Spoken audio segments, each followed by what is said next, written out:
Shalom.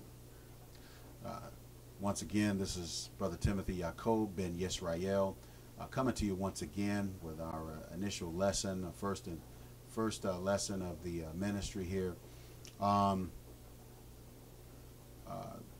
Again, I just want to say thank you to you who have stopped by to listen to our teachings and so forth. I hope and pray. My prayer is that you get a lot out of what we teach and what we speak and so forth, and that you will, and that it will challenge you to grow and cause you to grow, and cause you to strive even more to please the Most High as you ought.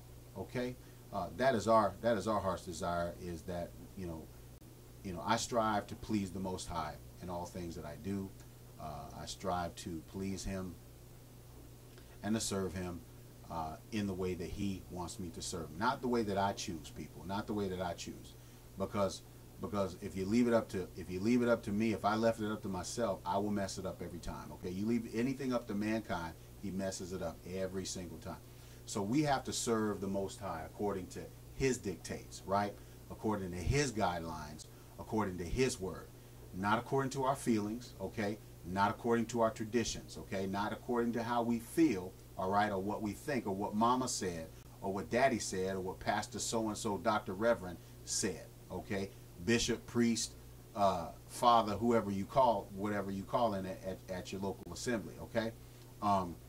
But we must submit ourselves to the word, to the word of the Most High, which leads into what you always hear me say: man shall not live, right, by bread alone, but by every word that proceeds out of the mouth of Elohim, right? So if the Most High didn't say it, throw it to the side, people. Throw it to the side, okay? Now, I got a question for you. I got just a question for you. Something you should think about, okay? Just a side note for you. Just a side note for you before we get into the lesson. And I found this kind of interesting. Okay, I found this kind of interesting, and but the fathers, the individuals who are considered the fathers of the Christian church, okay, it's kind of interesting because let me ask you a question. Who do you think? Who do you think the fathers of the Christian church are? Okay. Who do you think they should be, and who do you think they are? I mean, you can answer that question right now because I've got the answer right here, and I'm going to give that to you in just a moment. But I'm just curious, to find out, what you think. But here's what I found, and this is quite interesting. First of all, the Bible, okay, is not a religious book. First of all, okay, the Bible is not a religious book. Okay, it's a book of history, all right. It's a historical book, and it is a biblical account of a people. Well, first of all, it's a biblical account or an account of historical account of the Most High God and one particular nationality of people whom He has chosen, and that is the nation of Israel, Yisrael. Okay. And about the Elohim of Abraham, Isaac, and Yaakov, right? And the 12 patriarchs, children of Israel. And it is a historical account of everything that from Abraham, okay, all the way to Yahshua and the apostles and beyond. And when I say beyond, I'm talking about prophecy concerning end times, Book of Revelation, Isaiah, Jeremiah, Daniel, Zechariah, and several other prophets as well. But here's an interesting thing. Here's an interesting fact. Let me ask you a question. Now, look at this. Now, you're familiar with the 12 disciples, right? That Yahshua chose when he started his ministry. He quickly chose 12 disciples. 12 disciples. Now, why didn't He choose just 10, or why didn't He choose 15, or why didn't He choose 5? Why did He choose 12? Anybody know? It's because, brothers and sisters, it's because you have 12 tribes of Yisrael, okay? And each one of those disciples, okay, was to represented one of those tribes of Yisrael, okay? Anyway, listen to this. I find it interesting that the church, the Christian church, and when I say Christian church, I'm talking about the Catholic Church. Let me just say this. Anybody that you call yourself a Baptist, Presbyterian, Lutheran, Episcopalian, Methodist, whatever you call yourself, Mormon, Jehovah's Witness, whatever you call yourself, all right? Whatever you call yourself, you, okay, are a Catholic. You are a Catholic because you come from the Catholic Church and you still bear her mark, right? And we'll get into the reasons why you still bear her mark. But anyway, let's get back to this. The church fathers, okay, wouldn't it make sense? Let me ask you a question. Doesn't it make sense to you that the church fathers should be? Because I know my mind would automatically revert to the 12 apostles, right? My mind would revert, well, aren't those the 12 fathers of who started the church? Aren't those individuals aren't those the fathers of the church? You know, we know, and I'll name them by name: Bartholomew, Matthew, right? Jacob, Yahudas, Jude, in other words, James, the son of Alphaeus, Andrew, Peter, Thomas, Philip, Matthias, and Simeon the Zealot. Okay, now Saul is not among the 12. Paul, okay, he's not among the 12. He was not among the 12. But he was actually the 13th, considered to be the 13th apostle. Okay, but he's not one of the 12. Saul is not one of the 12. Okay. But they give him credit because most of the so-called New Testament is made up of his epistles. Okay, but Bartholomew, Matthew, James, Jude, James the son of Alphaeus, Andrew, Peter, Thomas, Philip, Matthias, John, and Simon the Zealot. These were all the 12. These were all the disciples that walked with Yahshua. All right. These were the disciples that he was with on the Mount Olivet when they were watching him, when they watched him being taken up into the cloud, right? That stood on the Mount Olivet, right? These were the 12 that were in the room, the upper room, in Acts 2 or Acts chapter 2. These individuals, should be considered the church fathers. But surprising to me, guess what? Guess who the church fathers are? Okay, none of these. When you go, you can Google it. You can go to Google and pull up and just type in church fathers, and you're not going to read not one of these disciples. Not one of these disciples is named a church father. Not even Saul, not even Paul. Let me tell you, these brothers were Hebrews, okay? All of them. These brothers were Hebrews. They were Hebrew Israelites, okay? Now, you know who considered church fathers? Let me name them off to you. Let me name them off to you, okay? And two of them are really not church fathers. They're documents, okay? But anyway, we have Clement, who was a Gentile. Ignatius, who was a Gentile. Polycarp, who was a Gentile. Irenaeus of Lyons. Clement of Alexandria. Origen. Athanasius of Alexandria. Cyril. John.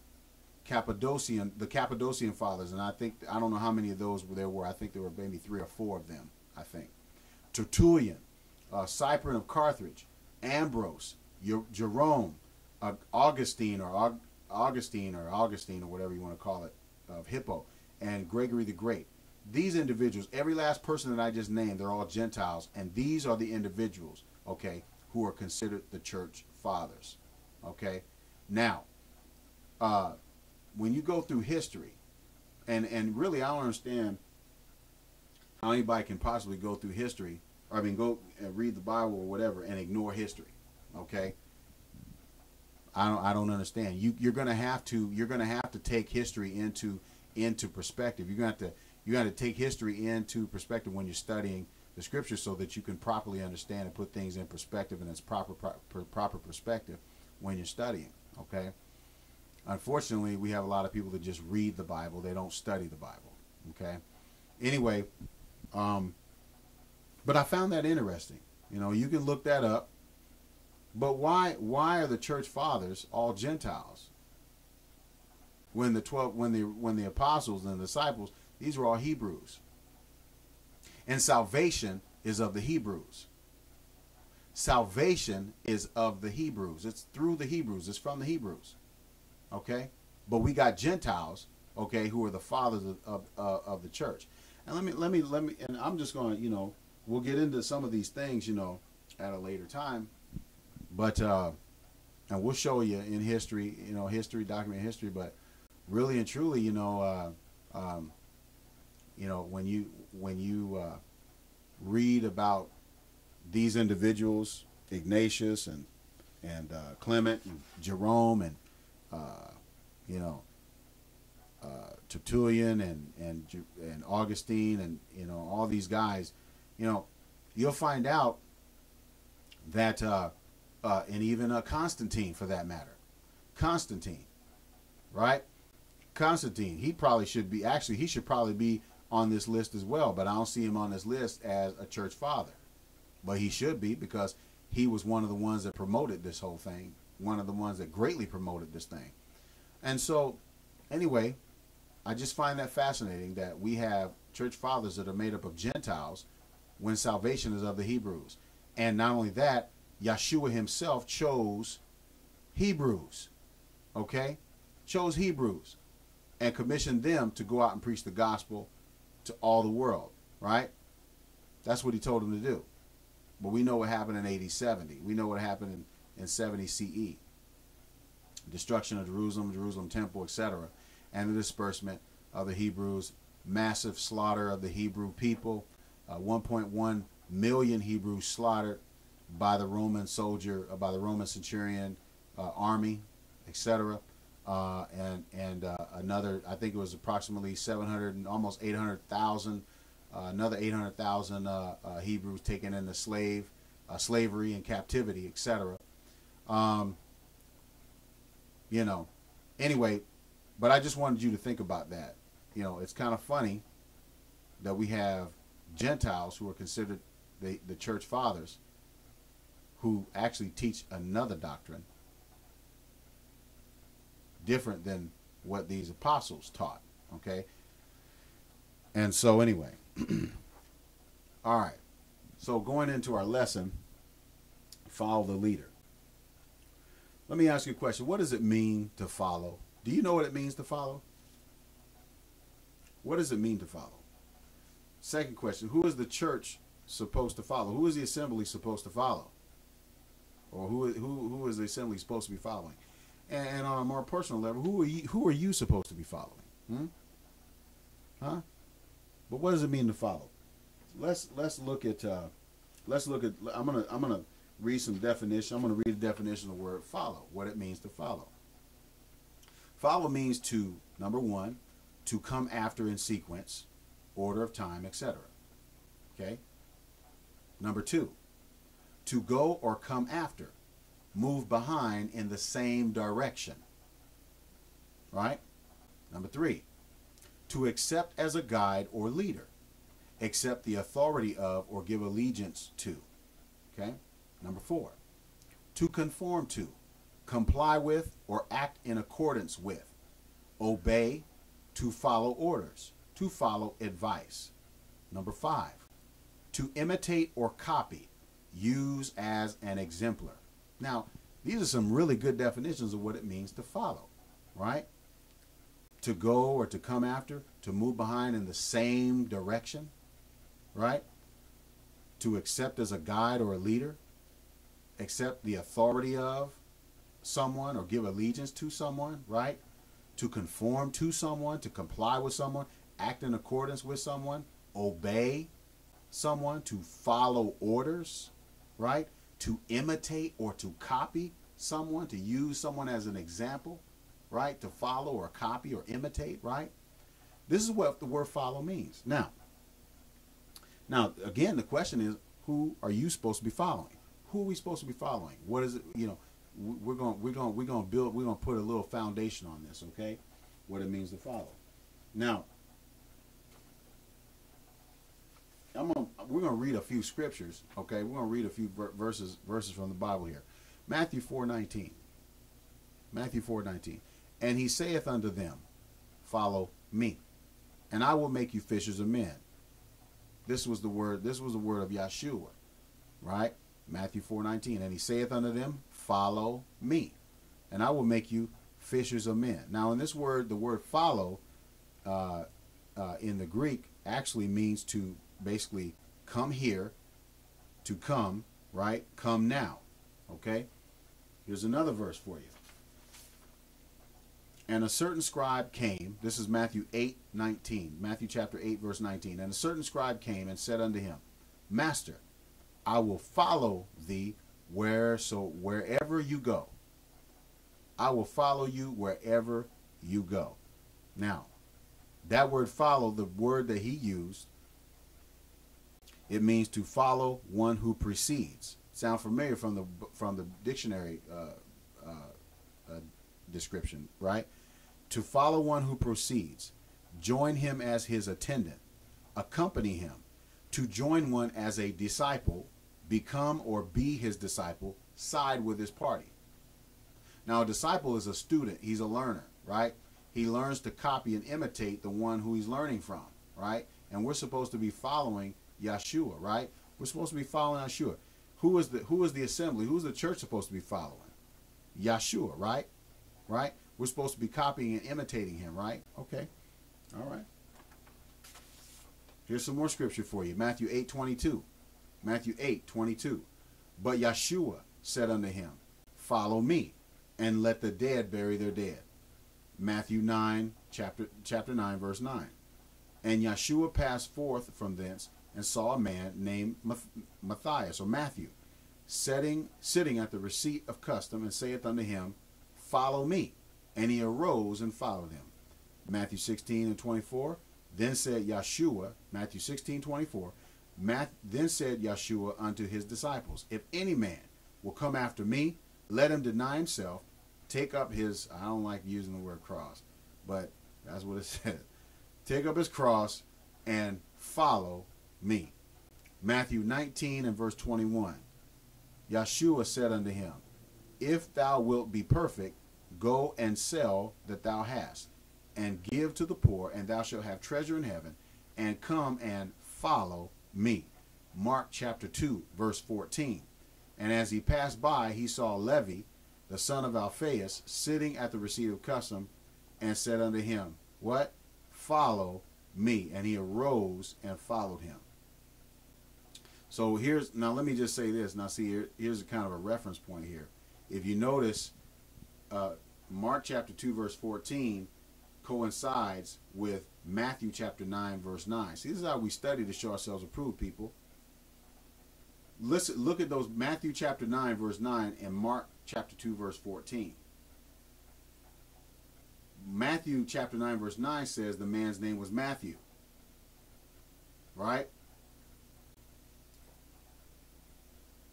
Mark 2:14 says he saw Levi, the son of Alphaeus, sitting at the receipt of custom. And he said the same thing, follow me. And he arose and followed him. So this man, Matthew, was Levi.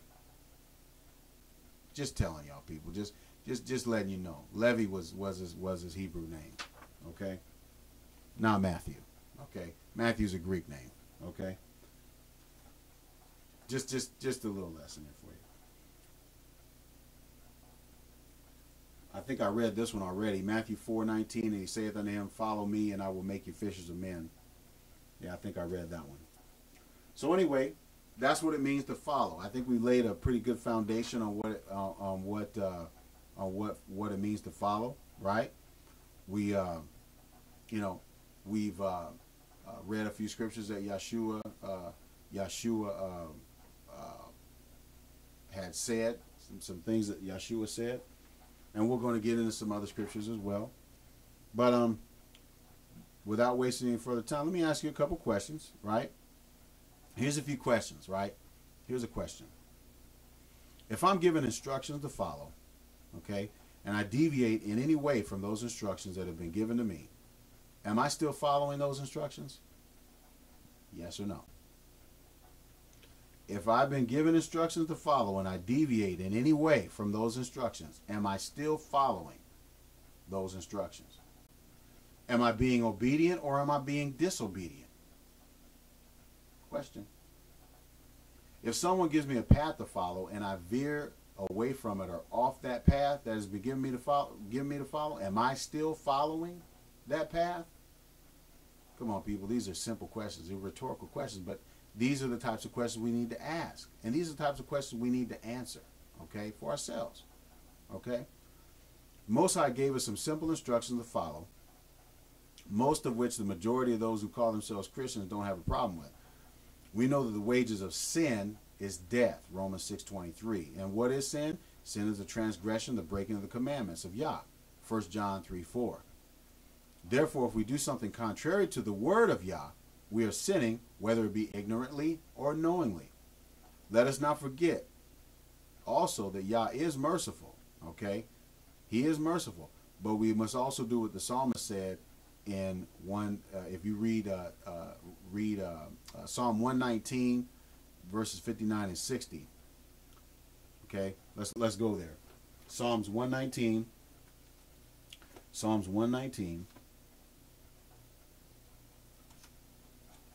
verses 59 and 60.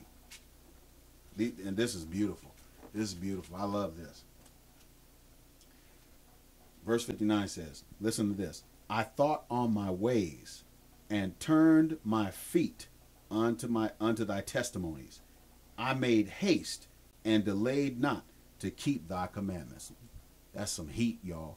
That's some heat. That's hot. That's hot. Let's read that again. Listen to it. Listen to what he says. He says, I thought on my ways. I want you to think on your ways. I want you to think what you're doing, what you practice, the direction that I want you to think on your ways as we go through this, okay? Right? And listen to what he says. He said, I turn my feet unto thy testimonies. Okay? First of all, let me say, testimony is just another word for law, y'all. Commandments, word, truth. We're going to find out all these things, okay? We're going to go through all these things. Not in this lesson, but we will. Yah willing, we have time. But listen to this. Listen what he says in verse 8. He said, I made haste and delayed not to keep thy commandments. Isn't that funny? I thought on my ways and I turned my feet unto your testimonies. In other words, here's what he's saying, y'all. Here's what he's saying. He's saying, I thought on my ways. I thought the direction that I'm going, right? And then I see your testimonies, your law, your word says to do something different than what I've been doing this way. So I want to please you. So look, I thought on my ways. I see my ways are wrong. So I immediately turned my feet. I delayed not. I turned in haste and delayed not to keep thy commandments, to keep your word. That's beautiful, y'all. And that's what we must do. That's what you must do. That's what I must do. Okay? We've got to do that. Okay? Because if you want to have the right to the tree of life, you must do that. You must do that, y'all. You must do that. So who are you following? Going back to our favorite verse of scripture, Matthew 4:4, man shall not live by bread alone, but by every word that proceeded out of the mouth of God, that proceeded out of the mouth of Yah. Okay? If the Most High didn't say it, people, don't do it. Okay? All right? We look at we already read Deuteronomy 8:3. Let's look at Joshua. We're just kind of just reading a few scriptures here. That's all we're doing right now. Listen to this. Joshua chapter 1 verse 8. Most of y'all know that. Listen to this. Joshua chapter 1 verse 8. It says, this book of the law shall not depart out of thy mouth, but thou shalt meditate therein. How often? Day and night. Why? That thou mayest observe to do. Observe to do. Observe to do. Huh? That's why. To observe to do. According to all that is written therein. All, people. All. Okay? That is written therein. For then, when you do these things, then thou shalt make your way prosperous, right? and then you shall have good success. That Joshua 1:8. You know, it's just funny, y'all. I mean, it's just funny. You know, we you know, people want to argue, and I just don't understand. I really don't understand. It blows my mind how people want to just argue with the word. They just want to argue with the word. All you gotta do, you know, all you gotta do is just read the word. That's all you gotta do, and then follow it. That's all. Why can't we do these things? Why do we make things so difficult? You know, I don't understand. I really don't understand. Let's go to Micah. Let's go to Micah chapter 6. Micah chapter 6. Hold on here. Micah chapter 6.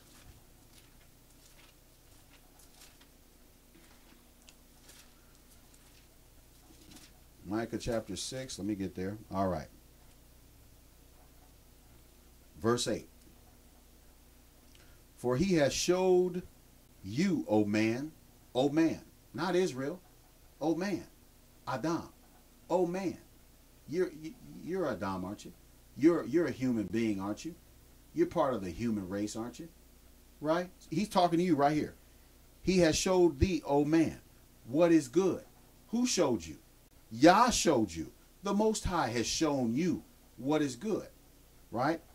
And what doth Yah require of you? What does Yah require of you? What does Yah require of us? Huh? What does he require of us? Read on.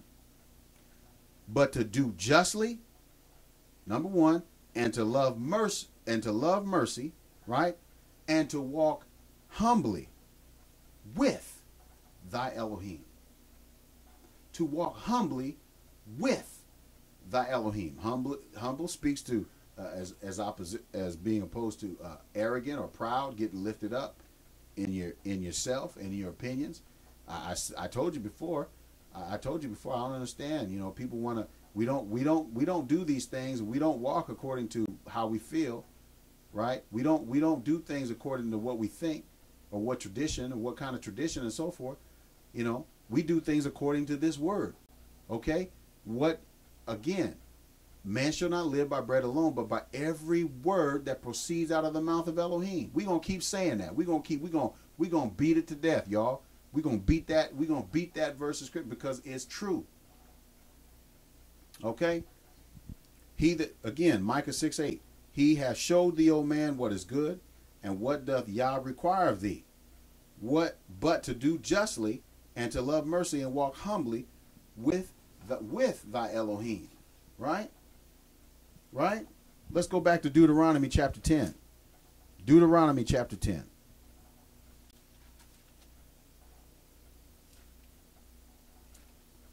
Deuteronomy chapter 10. And we'll be done. We'll be done because we're going to go in. We're going to have a part 2 in this because we're going to get into some meat and some stuff. Okay. Deuteronomy chapter 10, verses 12 and 13. Deuteronomy chapter 10, verses 12 and 13. And now, Yisrael, what doth Yah thy Elohim require of thee, but to fear Yah thy Elohim, to walk in all his ways, and to love him,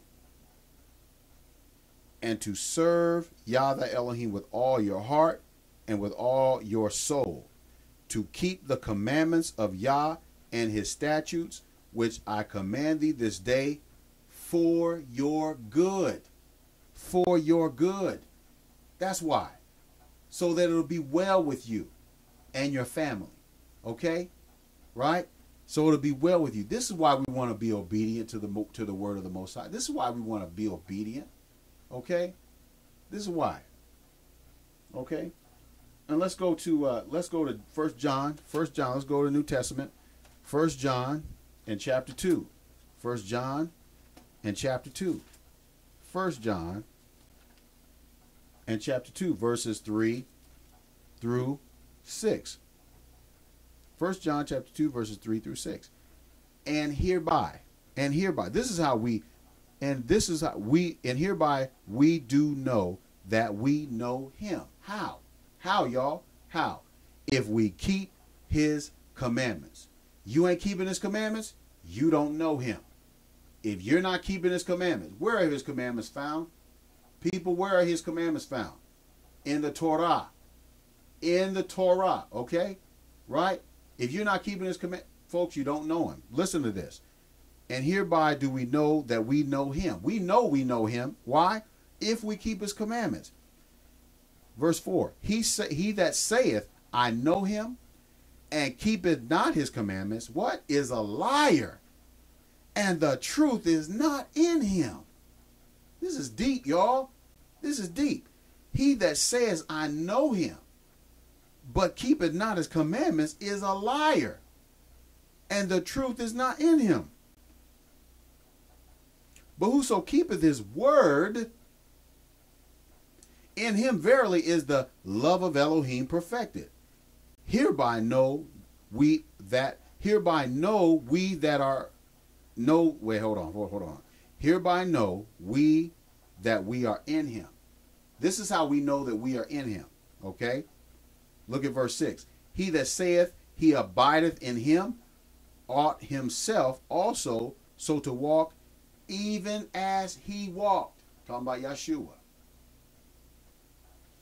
Right? But he that saith I know him and keepeth not his commandments, he's a liar and the truth is not in him. Folks, I'm trying to tell you right now. You saying that you know the Most High, and that you saying that you know Yahshua, right? If you ain't keeping his commandments, guess what? You're a liar. You're lying, and the truth is not in you. Okay? That's the bottom line. That's what I'm just telling you people. This is what the Bible says. I'm not putting anything in there. I'm not interpreting anything. I'm just telling you the way it is. Just telling you the way it is. That's all. That's all I'm doing. Okay? And so he says, he that saith he abideth in him ought himself also to walk even as he walked. How did Yahshua walk, people? How did Yahshua walk? Can somebody tell me? Can somebody help me out with that? How did Yahshua walk? He kept the commandments, y'all. He kept the commandments. That's the whole point of what they're trying to get in here, right? That's the whole point they're trying to get in here. He kept the commandments. Let me say this. And here we're gonna start off. You know, I'm gonna ask some questions. I gotta ask some questions, y'all. You know I gotta ask questions. Now we just talked about following Yahshua, right? We just talked about following Yahshua, and I'm just I don't understand. You know, sometimes I don't understand how people can say they're following Yahshua when they're not doing and walking as he walked. You know, what I hear so much emphasis about is love, love, love. Love, love, love. Well, we got to love one another. We got to love the brethren. We got to love each other. We got to love each. That's true, people. That is true. I'm not knocking that. That's true. That's true. But people, here's the ingredient that's missing, y'all. Here's the ingredient that's missing. See, first of all, let me say this. Loving your neighbor as yourself, that's the second greatest commandment, okay? Right? And if that's all you're doing, you only got it half right. And y'all remember that song? There's a song out there that said 99 and a half won't do? Huh? 99 and a half won't do? Well, guess what? Just loving your brother as yourself, loving your neighbor as yourself, just doing that won't do, y'all. It ain't gonna do.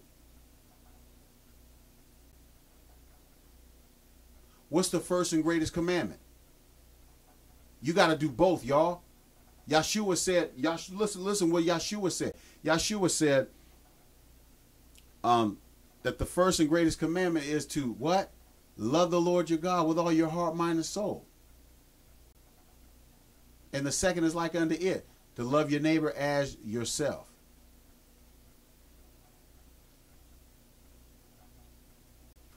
You know, and I don't understand, you know, there's so much emphasis that's going on in these assemblies, in these churches, these pastors and overseers and so forth. That's all they're talking about is love, love, love your brother, love your sister, love, love, love, and love, love, love. And none of them are talking about obedience to the word of the Most High. And really looking at them, I can see why, because they ain't being obedient themselves. I said I wasn't gonna pick on nobody, but I got to call it out just the way it is, people. Righteousness. We'll talk about that. But anyway, let me ask the question. Y'all familiar with the Ten Commandments, right?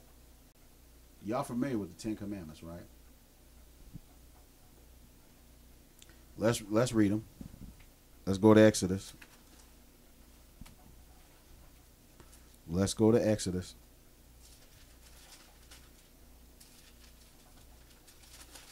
Chapter 20. Exodus chapter 20.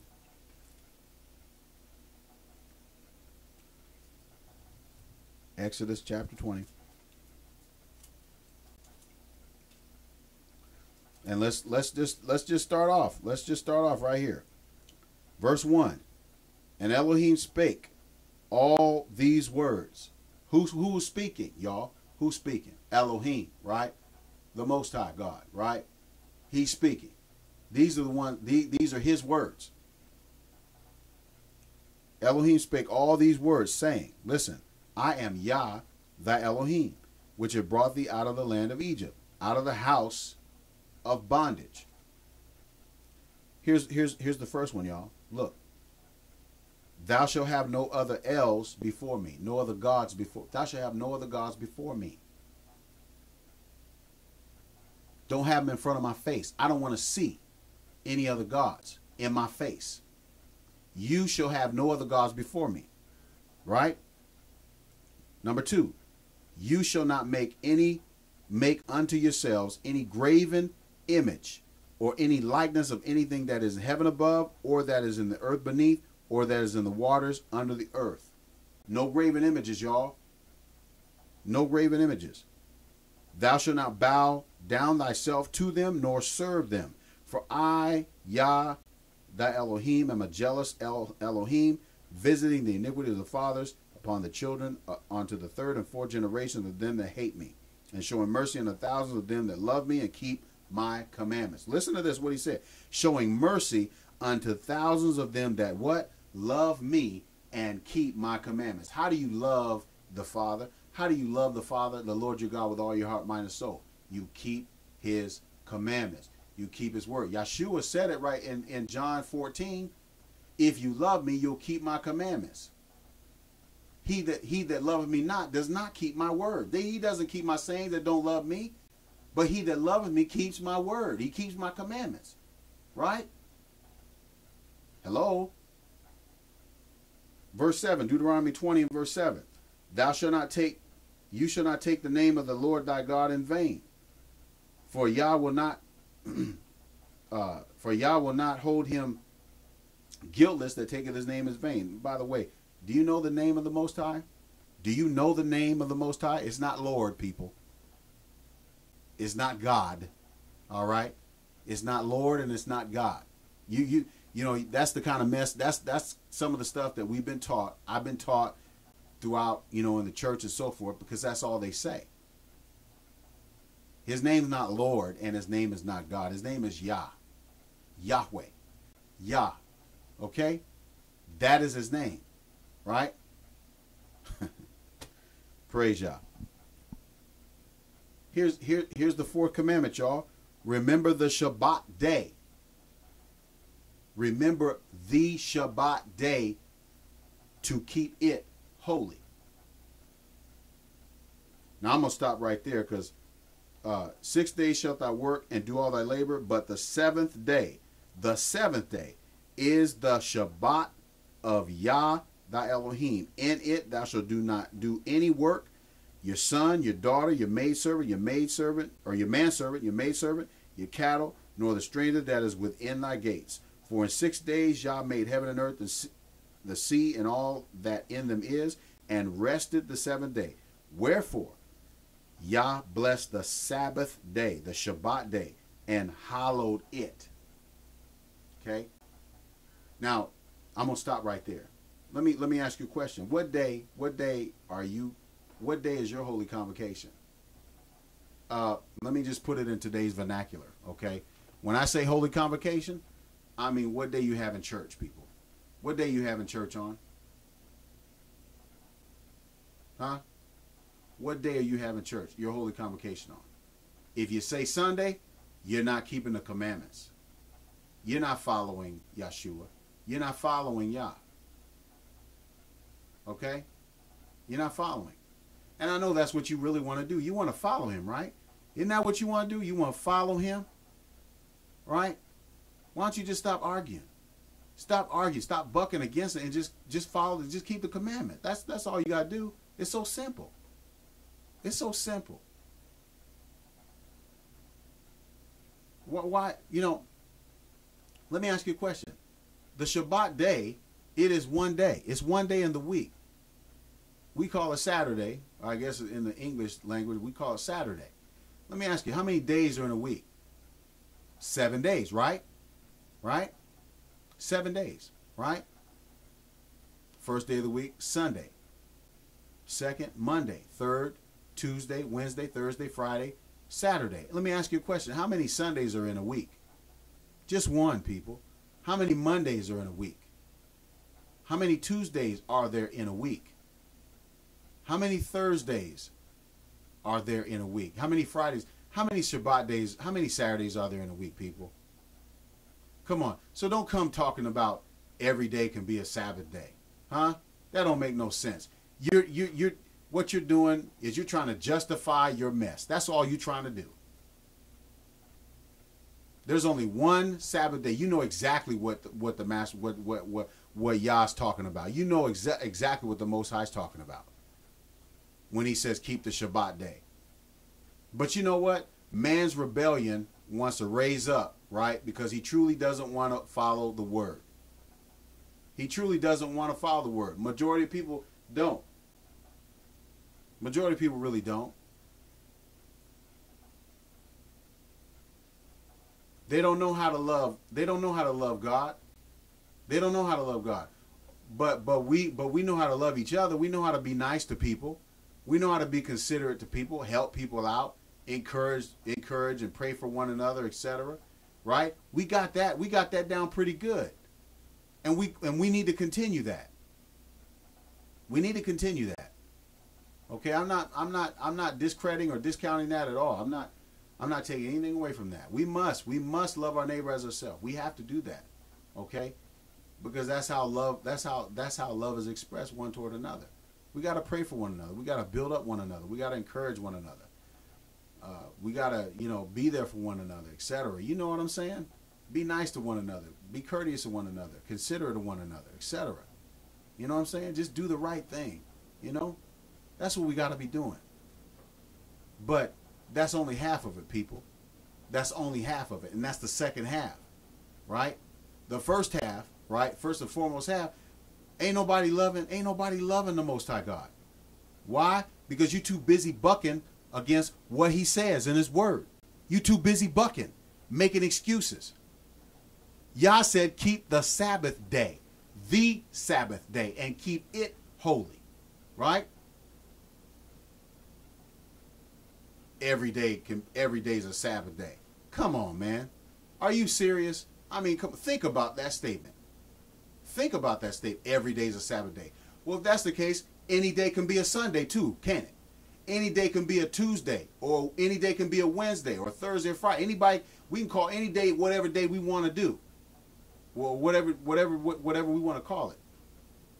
Come on, people. Come on. Let's just keep things simple, right? Let's just keep things simple. Let's put down our pride and our arrogance, and let's just obey the word. Let's just obey the word. You want to even prove, then I hear people talking about, well, Jesus did away with the law. You can't find that nowhere in Scripture, brother. Where are you finding that? I see where you might have misinterpreted that. Okay? Misunderstood that. But it don't say that, bruh. It don't say that. Now, see, Yahshua, let me ask you, look at this now. Let me ask you a question. If the law, here's my question. Here's my question to you. Have you ever read through the book of Acts? Have you ever read through the book of Acts? Slowly. Slowly. I mean, paying attention to what's going on. Have you ever read through the book of Acts? Let me ask you a question. If the law was done away with, if the law really was done away with, let's look at what the acts of the apostles. Let's look at how the apostles and the elders were doing. Let's look at their actions and what they were doing in the book of Acts. Okay? And let's see if the law was done away with. Okay? Let's see if the law was done away with, right? We start off in Acts chapter 2 and verse 1. And basically, we know, look at verse 1. And when the day of Pentecost was fully come, and when the day of Pentecost was fully come. Why would they celebrate Pentecost, people? You know what? Let's go back. Let's go back here. Let's go just real quick. Keep your finger in Acts, but let's go back to the book of Leviticus in chapter 23. Chapter 23. Go back to the book of Leviticus and chapter 23, okay?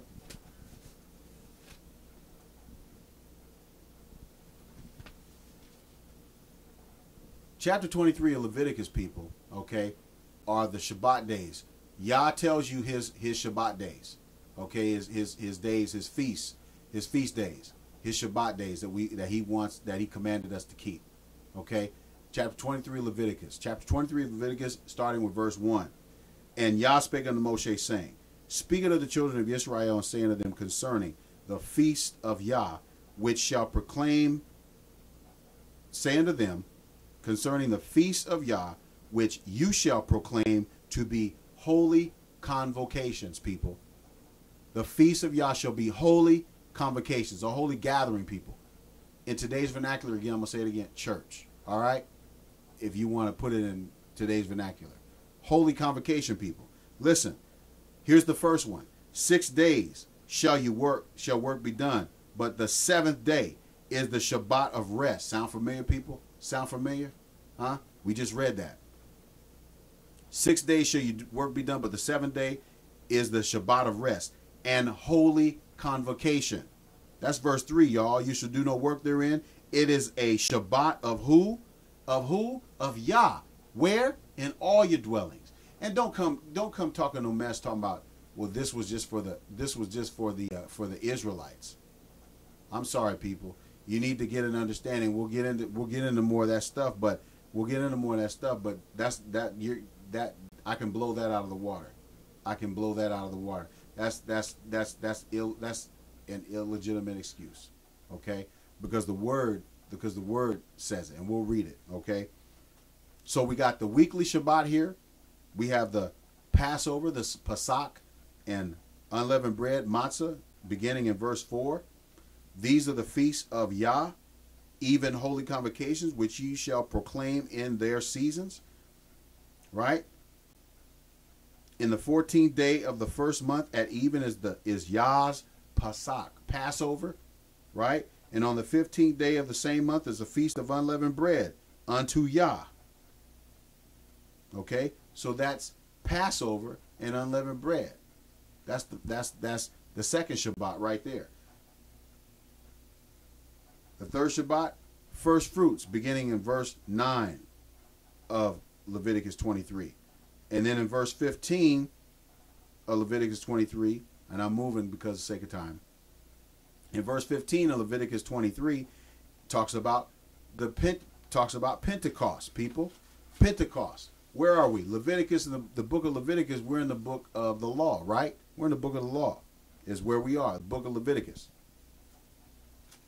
Verse 15 talks about Pentecost. Look at this. Verse 23, Leviticus 23, talks about trumpets, right?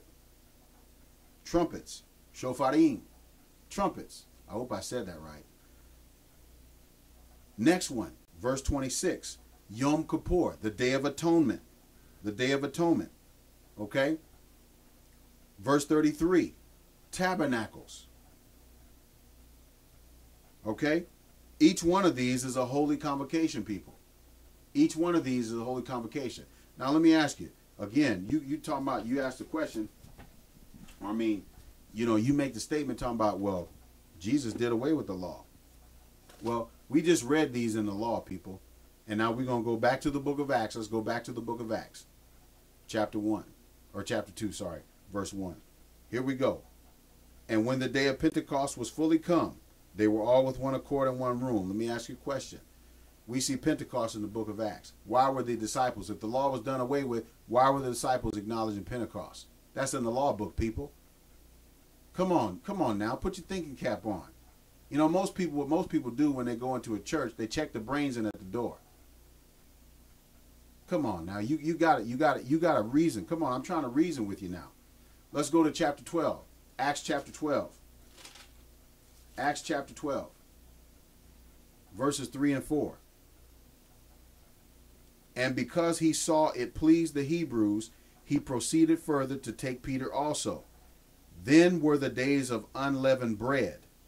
And when he had apprehended him, he put him in prison and delivered him to 4 quaternions, I ain't saying that right, of soldiers, to keep him, intending after Easter to bring him forth to the people. Now, I have a problem with this word Easter because, see, Easter, and we're going to get into that too, folks. Easter. This word Easter is the word Pasach. It's the word Pasach for Passover.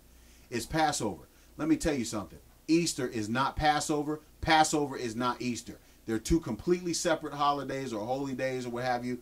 Yah told you to acknowledge Passover, not Easter, people. Not Easter. They're not the same. Okay? And we'll go into that with another teaching, okay? We're going to go into that. Easter is not Passover, and Passover is not Easter. When you see the word Easter in this verse, that was inserted by your translators when they was translating this Bible into the Greek or into the Latin.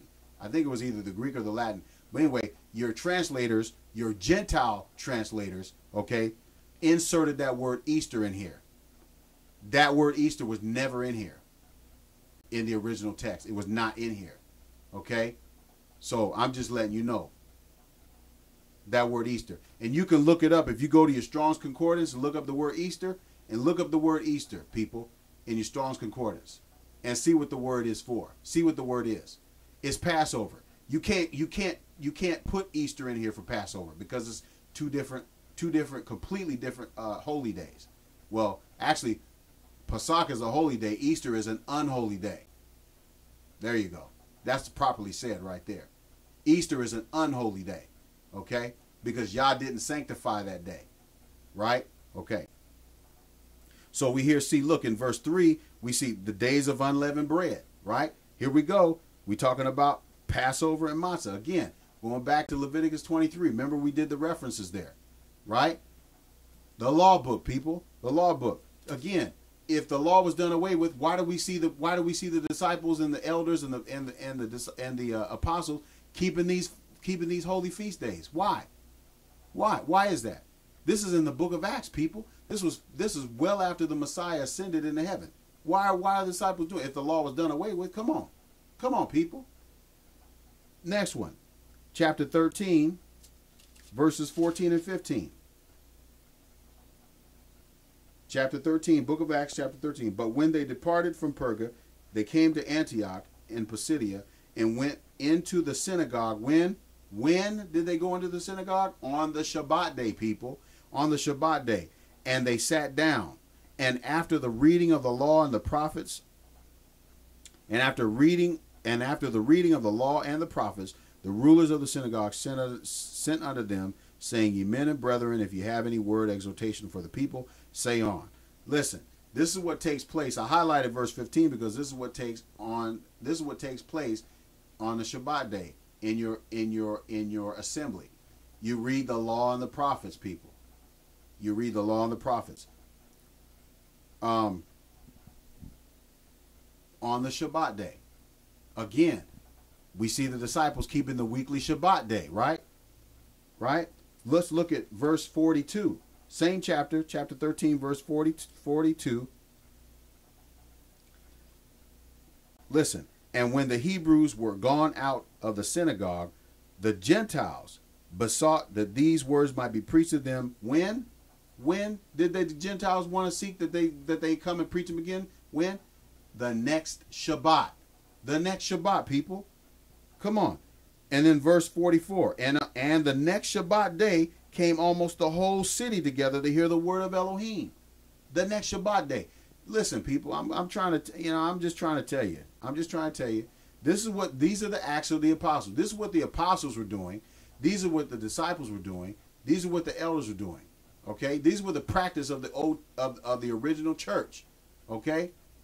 This is the practice of the original church. They were keeping the Shabbat. Chapter 17, Acts chapter 17 and verse 2. Acts chapter 17 and verse 2. And Saul, Paul, as his manner was, in other words, this was Paul's custom. This is what Paul did all the time. Right? Went in unto them and 3 Shabbat days reasoned with them out of the scriptures. 3 Shabbat days. This was Paul's custom. Going to the synagogue on the Shabbat. On the Shabbat day, people. This was Paul's custom. Acts 18 and verse 4. Acts 18 and verse 4. And he reasoned in the synagogue every Shabbat day. Right? And he persuaded the Hebrews and the Greeks. The Hebrews and the Greeks. See? Even the Greeks knew, right, at that time. Even the Greeks knew what day they were supposed to be coming together. On the Shabbat day, people. On the Shabbat day. And see, here you steady, people steady trying to say, we don't have to keep the Sabbath day. But we supposed to be, again, going back to the original, who are you supposed to be following? Who are we supposed to be following, people? Who are we supposed to be following? Yahshua kept the Shabbat day. Yahshua kept the Shabbat day. Every Shabbat day you found him in a synagogue on the Shabbat day. Every Shabbat day. Who are you following, people? Who are you following? Who's the church supposed to be following? Huh? He that keepeth not his commandments, he that says that he knows him and doesn't keep his commandments is a liar, and the truth is not in him. Isn't that what the word said in 1 John 2? Isn't that what the word said? We read it, people. Come on now. I'm just trying to put all this together. I'm just letting the word talk. Okay? That's all we're doing. That's all we're doing. Let's move on. Look at this. 18:4. Let's look at verse 18 of chapter 18. Listen. And after Saul, or Paul, after this, tarried yet there a good while, and then took his leave of his brethren, and sailed thence into Syria. And with him Priscilla and Aquila, having, listen to this, he shaved his head. He shorn his head in Kentria, for he had a vow. People, this is a Nazirite vow, people, found in Numbers chapter 6. He took a Nazirite vow. He shaved his head. He took a Nazirite vow. That's found in the book of the law, people. That's found in the book of the law. And people want to come off and use the Pauline letters and try to take off bits and pieces of scripture and stuff to try to justify them not keeping the law, them not walking according to the feast days, them not keeping the commandments. They try to use the Pauline letters. Let me ask you a question. Why in the world, does this make sense to you? Why in the world would Paul tell you not to keep the feast days, not to keep the commandments or anything, tell you don't have to keep the commandments, and then he himself keeps the commandments? Does that make sense to you? Does that make sense to you? I'm just trying to appeal to your reasoning. Does that make sense to you? Why would Paul tell you not to do something, right, if you didn't have to do it, and then he himself is doing it? That should tell you that he's saying he must be saying something else in those areas that we think that he's saying we don't have to keep the law. Okay? Right? Let's move on.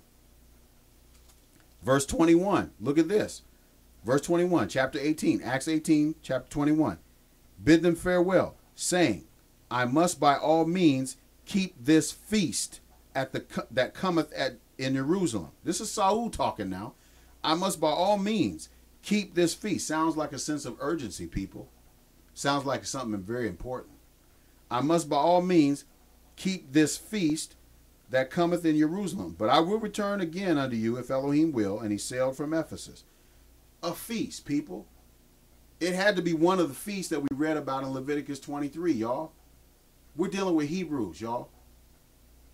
It had to be one of the feasts. We're reading it right here. We're reading it. We're reading the acts, the actions of the apostles, what the apostles were doing, right? Let's move on. Chapter 20. Acts chapter 20. Verse 6. And we sailed from Philippi, listen, when? After the days of unleavened bread. Here we go again. Here we go again. Pasach. Passover, y'all. Unleavened bread. Here we go again. We see, listen to this now. See? we keep running in all this. Matzah, unleavened bread, right?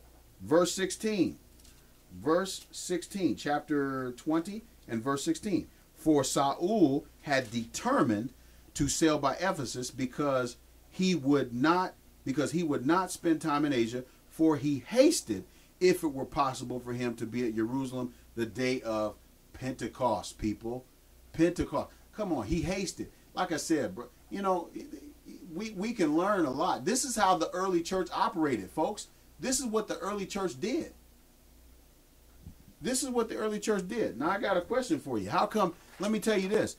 People like Ignatius, people like Clement, people like Origen and Tertullian, people like Augustine, people like Constantine, these individuals, okay, were telling people, we don't have to keep the feast. We're not going to keep the feast. And you don't have to keep the feast. They were telling people they didn't have to keep the feast.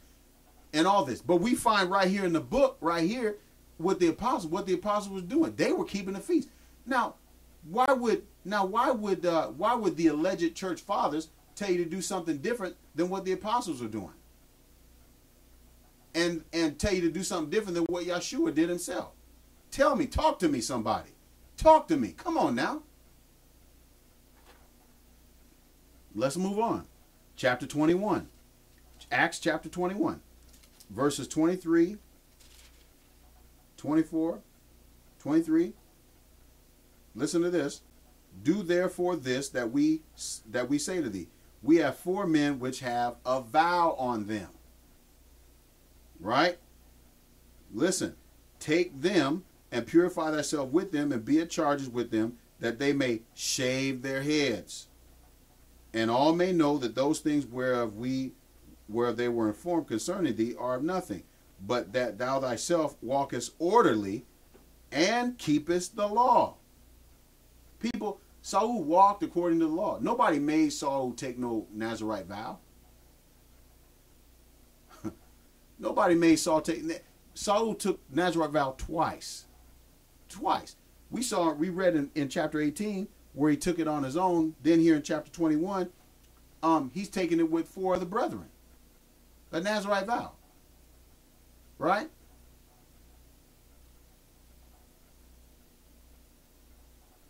Come on, people. Come on now. And then look at this. Let's go to chapter 27. Acts chapter 27 and verse 9. Acts chapter 27 and verse 9.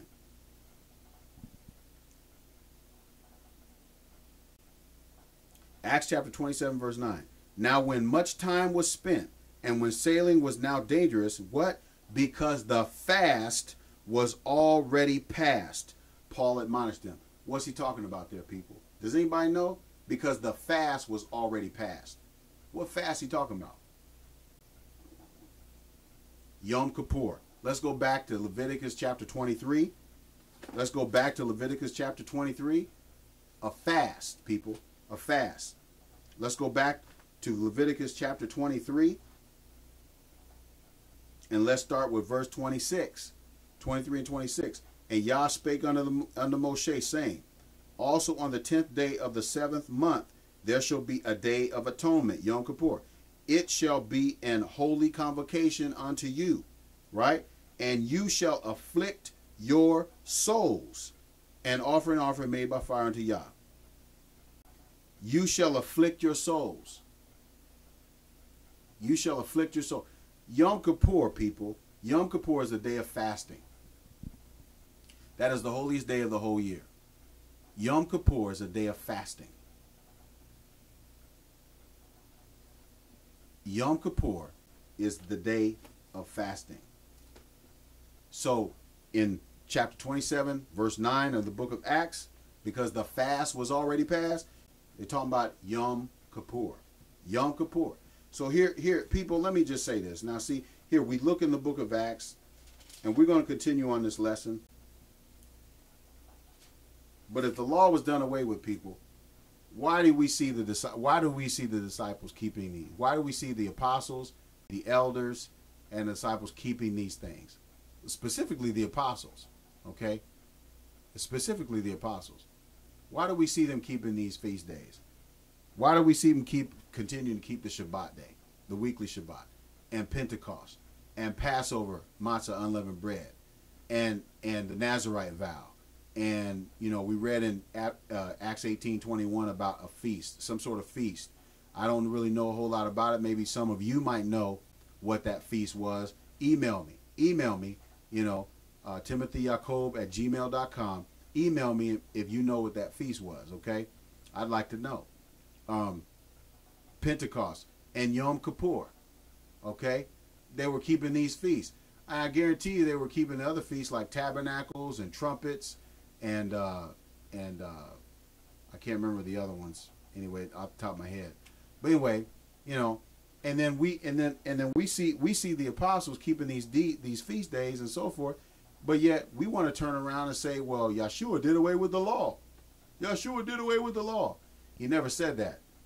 He never said that. You ain't gonna find that in the Bible, people. You ain't gonna find that in the Bible. Yahshua said that not one jot nor one tittle of the law shall pass till all be fulfilled, people. Till all be fulfilled. Let me tell you, all prophecy is what he's talking about. And all prophecy ain't fulfilled yet. He said not one, not heaven and earth shall not pass away until all be fulfilled, people. Heaven is still here, and so is earth, people. So the law is still in full effect. We got to go, and I hope you had a good time, or I hope you learned something. I hope you pick something up. Join us again next time. Again, my name is Brother Timothy Yacob ben Yisrael. You email me, timothyyacob@gmail.com. Again, we'll get our website up and going, and hope you enjoy the rest of your day. Shalom.